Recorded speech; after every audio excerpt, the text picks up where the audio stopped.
What if the version of Jesus you were given isn't the whole story? For 18 silent years, from age 12 to 30, the Gospels say almost nothing about his life. The most influential figure in human history, and nearly 2 decades are barely mentioned. That silence has fueled questions for centuries. Early Christians didn't all stay silent about those years. Other writings circulated, stories of a young Jesus performing miracles, teaching boldly, displaying divine authority long before Rome ever recognized his name. Over time, as church leaders clarified doctrine, some of those texts were affirmed as scripture, while others were labeled apocryphal and left outside the canon. In 325 AD, Emperor Constantine the Great convened bishops in Nicaea. The council sought unity in a rapidly growing faith. Decisions about theology, and eventually about which writings would define orthodoxy, shaped the Christianity that spread across Europe. But Christianity was never only a European story. In the book of Acts, an Ethiopian royal official reads Isaiah in his chariot when Philip the evangelist explains the prophecy about Jesus. The man is baptized on the spot. One of the earliest recorded conversions in Christian history happens on African soil.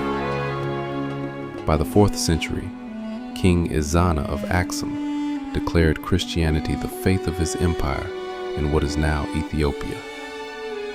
Long before medieval Europe crowned kings in cathedrals, African believers were fasting, copying manuscripts, and guarding sacred texts. The Ethiopian Orthodox Church preserves one of the oldest and broadest biblical canons in the world, 81 books. While many Western Bibles contain 66, Ethiopia retained texts such as the Book of Enoch, the Book of Jubilees, and the Ascension of Isaiah. The New Testament letter of Jude even quotes from the Book of Enoch, a detail many readers never notice.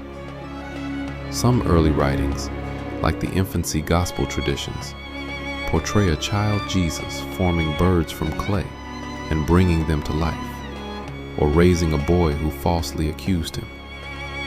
These accounts were never universally accepted as scripture, but they show how early believers understood Jesus, not as someone who grew into divinity, but as someone who always carried it.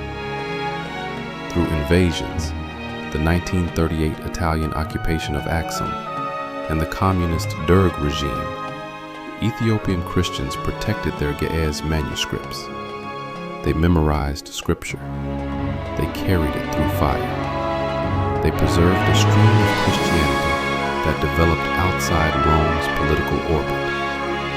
And every year during Timkat, the celebration of Christ's baptism, thousands dressed in white flood the streets as priests carry the tablet, symbol of the Ark of the Covenant. It is not nostalgia. It is continuity. This isn't about conspiracy. It's about completeness. Christianity did not move in a straight line from Jerusalem to Rome to Europe. It moved south as well. Africa was not a late addition to the faith. It was an early guardian. So maybe the real question isn't what was hidden. Maybe it's how much bigger is the story than we were told. Rome shaped one expression of the faith. Ethiopia preserved another. And together, they remind us the story of Jesus has always been wider than any empire.